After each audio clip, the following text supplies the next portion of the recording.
नमस्कार, साहित्य तक के बुक कैफ़े के एक दिन एक किताब में मैं जयप्रकाश पांडे आपका स्वागत करता हूं और आज मैं मुकुल कुमार के उपन्यास आरोही के साथ उपस्थित हूं। यह उपन्यास पहले अंग्रेजी में एज बॉयज़ बिकेम मैन के नाम से छप चुका था।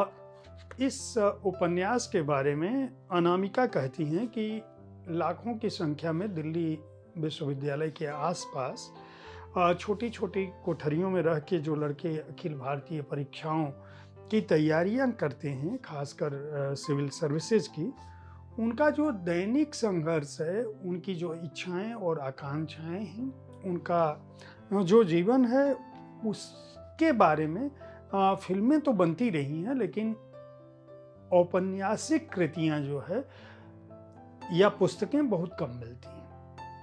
या तो प्रतियोगी पुस्तकें मिलती हैं या तो ऐसी पुस्तकें मिलती हैं जिनमें पढ़ाई लिखाई की बात होती है। वहाँ रहने वाले उन छात्रों को जो अमूमन हिंदी भाषी इलाकों से आते हैं, छोटे छोटे शहरों, कस्बों और गांवों से आते हैं, जिनमें पूर्विया लड़कों की संख्या बहुत ज़्यादा होती है। उत्तर प्रदेश और बिहार, मध्य प्रदेश, छत्तीसगढ़, हिंदी भाषी इलाकों के जो लड़के आते हैं, उनका जो दैनिक संघर्ष है और उस संघर्ष के बीच पढ़ाई लिखाई और पढ़ाई लिखाई के साथ वहाँ के कोचिंग सेंटर, वहाँ का माहौल, वहाँ की प्रतियोगिताएं, वहाँ पनपने वाली दोस्तियाँ, अलग अलग परिवेश से आने वाले लोगों की, और उन सब के बीच पनपता प्रेम। इन पर कोई अच्छी कृति नहीं लिखी गई है। एज बॉयज़ बिकम मैन पुस्तक जो है, इसकी जब स्क्रिप्ट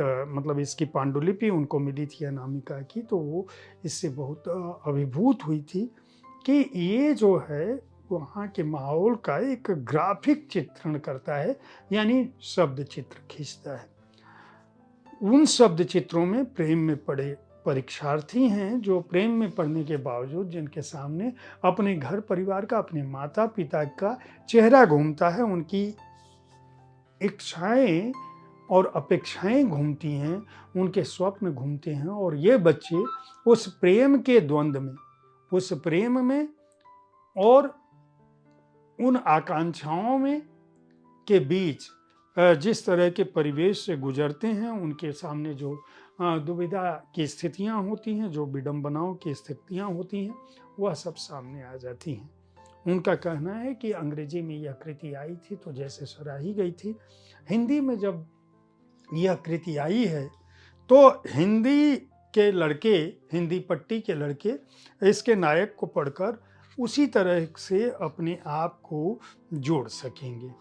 इस उपन्यास में यारी है, यायावरी है, अल्हड़पन है, और भारतीय सिविल सेवा की परीक्षा की तैयारी करने वाले 3 युवा मिहिर, उदय और संदीप के इर्द गिर्द ये कहानी घूमती है। इसमें ज्योति नाम की लड़की भी आती है, दूसरी लड़कियां भी आती हैं, लेकिन ये तीनों लड़के जो गंभीर संकल्प, जुनून के साथ, अपने स्वप्न के साथ, अपनी तैयारियों के साथ और अपनी पारिवारिक पृष्ठभूमि के साथ वहाँ आते हैं, और तैयारियाँ करने के दौरान उनकी जो दोस्ती होती है, उनके बीच जो रोमांस पनपता है, कॉलेज की ज़िंदगी से आने के बाद एक महानगर के जीवन से जिस तरह से वे दो चार होते हैं, और इन सब के बीच किस तरह से धर्म, लिप्सा, आकांक्षा, महत्वाकांक्षा, प्रेम और वासना, इन सब के बीच जो राह वे पकड़ते हैं, डिग्री लेने के बाद जिस तरह से उनके जीवन में ग्रंथालय है, चाय की दुकानें हैं, नुक्कड़ है, और उन सब के बीच उनके अपने स्वप्न हैं। खास बात यह भी है कि यह पुस्तक जो है प्रतीकों की भी बात करती है, मतलब व्यवहारिक सांसारिक जीवन के साथ साथ माता पिता परिवार के साथ, विश्वविद्यालय के माहौल के साथ साथ कुछ प्रतीकों का इस्तेमाल भी किया गया है, जिसमें मोनालिसा, मतलब जब भी मिहिर के जीवन में कुछ घटता है, दुख आता है, तो और या प्रसन्नता के क्षण आते हैं, तो उसे मोनालिसा याद आती है, जिसके चित्र को देखने के बाद आपको यह समझना मुश्किल है कि वह दुख है या प्रशंसा। आपके मन में जिस तरह का भाव होगा उसी तरह का भाव आप मोनालिसा के चित्र को देखकर समझ सकते हैं। सोम भी हैं, शिव भी यहाँ है। दरअसल यह एक तिकड़ी के बहाने एक ऐसी कहानी गढ़ी गई है इस पुस्तक में, जो आज के छात्र जीवन को, आज के 10 वर्ष पहले के छात्र जीवन को और नई दिल्ली के साथ साथ दिल्ली विश्वविद्यालय के इलाके में रहने वाले लड़कों के प्रयास, प्रतियोगिता, आकांक्षा, इच्छा सबकी वानगी को प्रस्तुत करती है। साथ ही यह पुस्तक यह भी बताती है कि तमाम पार्टियों के बीच, तमाम सांसारिक माहौल के बीच भी उन लड़कों का स्वप्न, उनके आदर्श, उनकी इच्छाएं खत्म नहीं होती। वे अपनी इस विश्वास पर, उस स्वप्न पर जरूर खरे उतरने की कोशिश करते हैं जो उनके परिवार ने, उनके माँ बाप ने उनको एक तरह से उनमें भरा होता है। खास बात यह कि इन सब के पीछे उनकी पारिवारिक पृष्ठभूमि की अपनी एक भूमिका होती है। हमारे वातावरण की, जो पढ़ाई लिखाई के साथ साथ उनके अंदर जो संस्कार विकसित होते हैं बचपन में, उनकी भी अपनी भूमिका होती है। खास बात यह कि ये बच्चे जब यहाँ पढ़ाई कर रहे होते हैं तो एक तरफ उनके सामने महानगर की दुनिया होती है, दूसरी तरफ आकर्षक प्रेम होता है और तीसरी तरफ अध्ययन करते वक्त, इन तैयारियों को करते वक्त दुनिया भर का, चाहे वह अर्थव्यवस्था का क्षेत्र हो, चाहे वह अंतर्राष्ट्रीय संबंधों का क्षेत्र हो, चाहे वह सामरिक क्षेत्र की बात हो, चाहे वह विज्ञान का कोई प्रयोग हो, चाहे वह कोई महानतम उपलब्धि हो, लोकतांत्रिक घटनाएं, सियासी घटनाएं, युद्ध, संघर्ष, सब कुछ उनके सामने रहता है। तो एक तरफ उनके पास दिमाग पर उनके शिक्षा का इस तरह का माहौल है, दूसरी तरफ उनके सामने का सांसारिक माहौल है और तीसरी तरफ उनके जो अंतर मन का जगत है, जो इन सारी चीज़ों से दो चार होते हुए द्वंद्व के साथ साथ अपने स्वप्न को पाने की कोशिश करता है।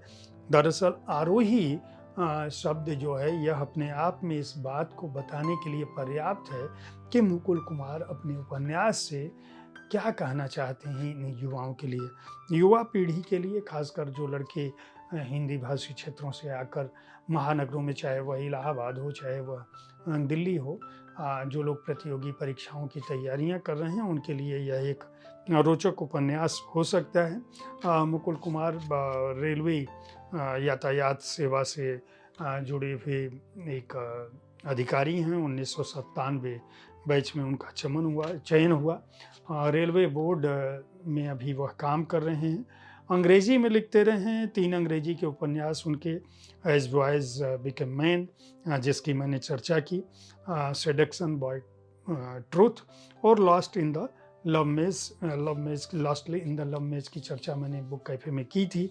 ये 3 अंग्रेजी में उनके उपन्यास और 3 अंग्रेजी के कविता संग्रह, द रिप्रेसिबल इकोज, कैथारसिस तथा रिदम ऑफ द रूइंस प्रकाशित हो चुके हैं। भारतीय रेलवे में अपनी उत्कृष्ट सेवा के लिए वो राष्ट्रीय पुरस्कार पा चुके हैं, भारत निर्माण पुरस्कार पा चुके हैं। एक नौकरशाह के रूप में बहुत सफल रहे हैं।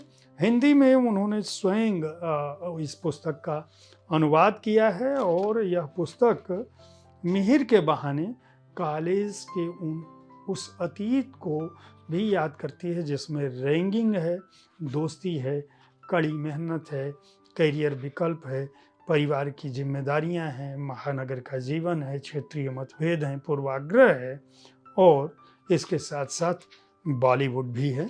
यह पुस्तक आपको बांध कर रखती है। अगर आप कोई ऐसा उपन्यास पढ़ना चाहते हैं जो आपको दिल्ली विश्वविद्यालय के आसपास छात्रों के जीवन, प्रतियोगी छात्रों के जीवन के बारे में रोचक जानकारी दे सके, वहाँ उन दिनों में ले जा सके, तो इस उपन्यास को खरीद कर पढ़ सकते हैं। अंग्रेजी में पढ़ते हैं तो एज बॉयज बिकेम मैन को खरीद कर पढ़ सकते हैं और अगर आप हिंदी में पढ़ना चाहते हैं तो आरोही को खरीद कर पढ़ें। प्रभात प्रकाशन ने इसको प्रकाशित किया है। मूल्य 300 रुपये है और पृष्ठ संख्या है 208। उम्मीद है साहित्य तक का यह एपिसोड आपको पसंद आया होगा। इस कार्यक्रम में आप किस तरह की पुस्तकों की चर्चा चाहते हैं, उसके बारे में अपनी राय से हमें ज़रूर अवगत करें।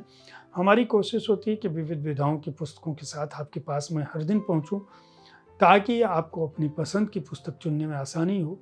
कल ठीक इसी समय ऐसी ही किसी कृति के साथ फिर मिलूंगा। देखते रहिए साहित्य तक। धन्यवाद।